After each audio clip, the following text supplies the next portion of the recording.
I'm a big fan of using content to drive traffic to your site, but it is almost always a much longer route than using ads.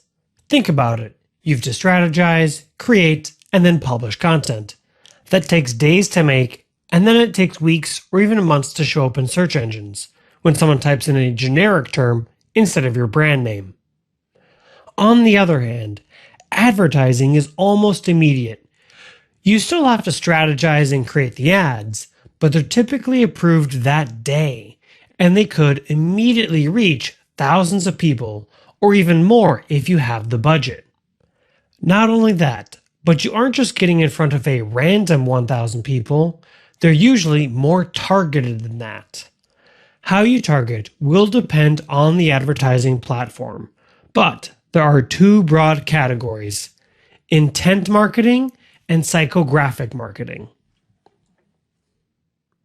Intent marketing is all about marketing to people based on actions they've taken. The best example of this is when someone types in "buy yoga pants" into a search engine like Google, you can serve them an ad about where to buy those yoga pants, presumably your store. Psychographic marketing is all about marketing to people based on who they are and what they do. The classic example is a Facebook ad targeting people who like certain interests. They might not be looking for yoga pants right now, but they are likely to want to look into yoga pants at some point, so you put your ad in front of them. Both of these strategies work, but they're very different, and you should probably try both approaches at some point.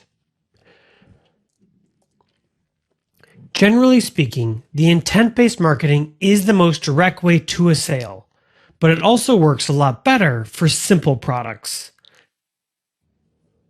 As an example, if I'm looking for a screwdriver, I don't generally read a lot of reviews. I'll just find the cheapest screwdriver with decent reviews. And if you want to sell that product, an intent-based ad will work great on me. While I'm a fan of intent-based marketing, I'm more likely to use psychographic-based marketing to test and refine my marketing message. And that's because psychographics let you target the right person even if they're not looking for your product right at this second.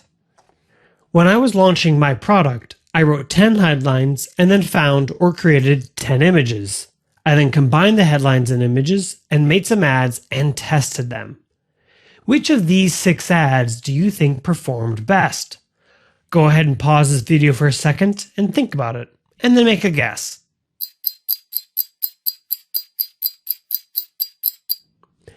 The answer is this one over here.